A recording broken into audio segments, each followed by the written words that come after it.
ప్రచారంపై ఆచితూచి మాట్లాడాలని తొందరపడి మాట్లాడితే క్రైస్తవ దేశాల్లో బ్రతుకు తెరువు కోసం వెళ్లిన హిందువులు ఇబ్బందులు పడే పరిస్థితి ఉంది అంటూ మాజీ ఎంపీ చింతామోహన్ హెచ్చరించారు. తిరుపతి కేటీ రోడ్లో టీటీడీ పరిపాలనా భవనం ఎదుట కాంగ్రెస్ పార్టీ ఆధ్వర్యంలో మాజీ కేంద్ర మంత్రి చింతామోహన్ నిరసనకు తెలిపారు. ఈ సందర్భంగా చింతామోహన్ మాట్లాడుతూ టీటీడీలో ఖాళీలను భర్తీ చేయాలని, అలిపిరి సమీపంలో ఉన్న టీటీడీ భూములను జర్నలిస్టులకు, టీటీడీ ఉద్యోగులకు ఒక్కొక్కరికి 5 సెంట్లు చొప్పున ఇవ్వాలని డిమాండ్ చేశారు. జనవరి 1కి వైకుంఠ ఏకాదశికి టికెట్లతో సంబంధం లేకుండా స్థానికులకు ఆధార్ కార్డు ఆధారంగా శ్రీవారి దర్శనం కల్పించాలని కోరారు. ఎమ్మెల్యేలకు, ఎంపీలకు వారంలో 4 రోజులు సిఫార్సు లేఖలు ఆమోదిస్తున్న టీటీడీ, అలాగే టీటీడీలో పనిచేస్తున్న అర్చకులకు, శాశ్వత ఉద్యోగులకు ఏడాదికి 4 సిఫార్సు లేఖలు ఆమోదించాలని సూచించారు.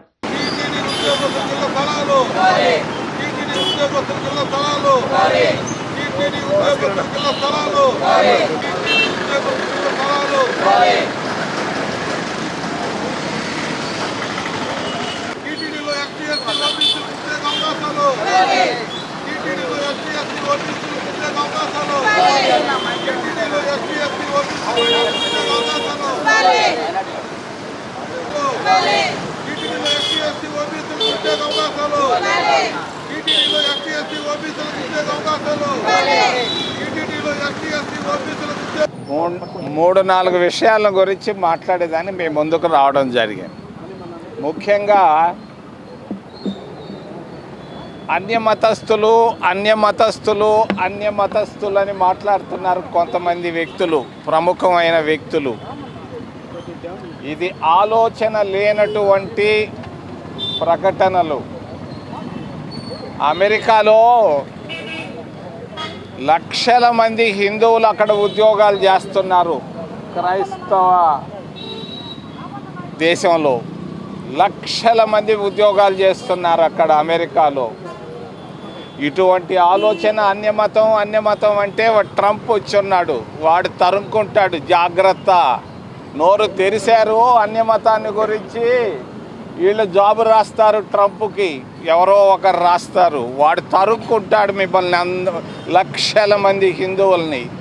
ఇప్పటికే కెనడాలో జరుగుతూ ఉంది ఇది, అమెరికాలో కూడా జరిగితే ఉన్న ఉద్యోగాలు పోతాయి. జాగ్రత్త. అన్యమతస్థుల గురించి మాట్లాడుతున్నటువంటి ప్రముఖులు కొంచెం తెలివితో మాట్లాడితే బాగుంటుంది. రెండవది, మేము టీటీడీ ఉద్యోగస్తులకి, జర్నలిస్టులకి ఇళ్ల స్థలాలు అలిపిరి నుంచి పోరూరు దాకా ఉన్నాయి, 400 ఎకరాలు. వాడికో ఓబిరాయి, వాడుకో ఇంకెవడికో ఇస్తున్నారు. దీన్ని మేము ఖండిస్తున్నాం కాంగ్రెస్ పార్టీ తరఫున. ప్రతి ఒక్క జర్నలిస్టుకి, ప్రతి అర్చకుడికి, ప్రతి శాశ్వత ఉద్యోగస్తులకి 5 సెంటు లెక్కన అక్కడ ఇళ్ల స్థలాలు ఇవ్వాలని డిమాండ్ చేస్తున్నాం. రేపో బాపో వస్తూ ఉంది జనవరి 1. తిరుపతి దేవస్థానం, తిరుపతికి సంబంధించినటువంటి దేవస్థానం. జనవరి 1కి 5,000 మందికి ప్రత్యేక ప్రవేశ దర్శనం ఇవ్వమని మేము డిమాండ్ చేస్తున్నాం. కాంగ్రెస్ పార్టీ అధికారంలో ఉన్నప్పుడు చేశాం ప్రత్యేక ప్రవేశ దర్శనం. మంగళవారం కాదు, జనవరి 1కు కూడా 5,000 మందికి ప్రత్యేక ప్రవేశ దర్శనం. అదేవిధంగా వైకుంఠ ఏకాదశికి టోకన్లు అవన్నీ జాంతానాయి. మేము స్థానికుడని ఆధార్ కార్డు ఎత్తుకెళ్తే వైకుంఠ ఏకాదశి రోజు అందరికీ స్పెషల్ క్యూ లైన్లో దర్శనాలు చేయించాలి. ఎమ్మెల్యేలు, ఎంపీలకి వారానికి 4 సిఫారసు జాబులు తీసుకుంటున్నారు తిరుపతి దేవస్థానం. అదేవిధంగానే జర్నలిస్టులకు అక్కడ పనిచేస్తున్నటువంటి శాశ్వత ఉద్యోగస్తులు, టీటీడీలో పనిచేస్తున్నటువంటి శాశ్వత ఉద్యోగస్తులకు సంవత్సరానికి 4 సిఫారసు లెటర్లు స్వీకరించాలని, అంగీకరించాలని మేము డిమాండ్ చేస్తున్నాం. మేము కాంగ్రెస్ పార్టీలో ఉన్నప్పుడు మేము చేసాం దీన్ని. జర్నలిస్టు పోయి అడిగితే కూడా ఇచ్చాం, సిఫారసు లెటర్ ఇస్తే ఇచ్చాం. మరి ఉద్యోగస్తులకు కూడా ఇచ్చాం. ఏమి టీడీపీ టైంలో మీరు ఎందుకు ఇవ్వకూడదు? మీరు మాట్లాడితే లడ్డుని గురించి మాట్లాడతారు, అన్యమతాన్ని గురించి మాట్లాడతారు. ఈ పిచ్చి పిచ్చి మాటలు ఆపేసి స్థానికులకు ప్రత్యేక ప్రవేశ దర్శనం, మరి జర్నలిస్టులకు కూడా సిఫారసు లెటర్లు పెట్టుకొని వాళ్ళు కూడా మనుషులే, ఎమ్మెల్యేలు, ఎంపీలు లాగా వాళ్ళకు కూడా 4 సిఫారసు లెటర్లు సంవత్సరానికి ఇవ్వాల్సి ఉంది. మేము ఒప్పుకోం మీరు చేస్తున్నటువంటి తిక్క ఆలోచనలకి. మరి ఉద్యోగస్తులు కూడా వాపోతున్నారు, చెప్పుకోలేకపోతున్నారు, లోపల కూర్చొని ఉన్నారు, పని చేస్తున్నారు.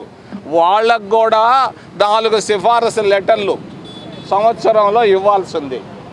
మరి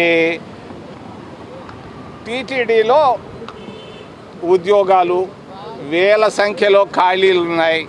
మీరేమో ఆర్టిఫిషియల్ ఇంటెలిజెన్స్ అంటారు. ఈ ఆర్టిఫిషియల్ ఇంటెలిజెన్స్ అనేది ఇంటెలిజెంట్ లేని వాళ్ళు మాట్లాడే మాటలు.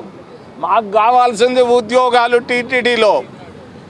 టీటీడీలో ఉద్యోగాలు ఇవ్వకుండా ఎస్సీ, ఎస్టీ, ఓబీసీలకు ఇవ్వకుండా మీరు ఒత్త మాటలు మాట్లాడొద్దు. ప్రక్షాళన అంటే ఇది. 2047కి మేము ఇట్లా చేస్తామంటాడు. ఉంటావో చస్తావో ఆ టయానికి ఎన్ని ఆపేసేయడా.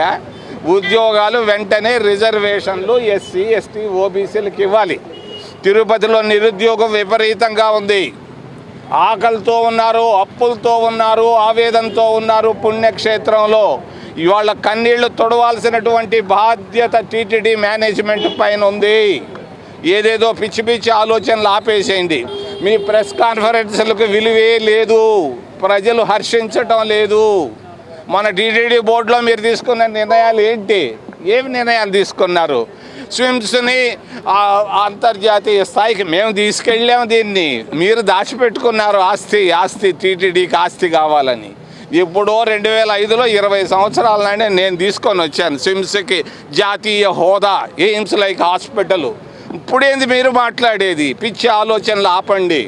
అంతేకాదు ప్రత్యేక ప్రవేశ దర్శనమే కాదు, మరి స్విమ్స్లో ఉచితంగా వైద్యం చేయాలి అందరికీ. ఈ డిమాండ్లతో మేము ఈరోజు రావడం జరిగింది. మళ్ళా వస్తాం. తప్పనిసరిగా జర్నలిస్టులకి మరి అలిపిరి దగ్గర మరి ఉద్యోగస్తులందరికీ ఇళ్ల స్థలాలు ఇవ్వాలని మరొకసారి డిమాండ్ తెలియజేస్తున్నాం. ఏదైనా ప్రశ్నలు ఉంటే అడగమని.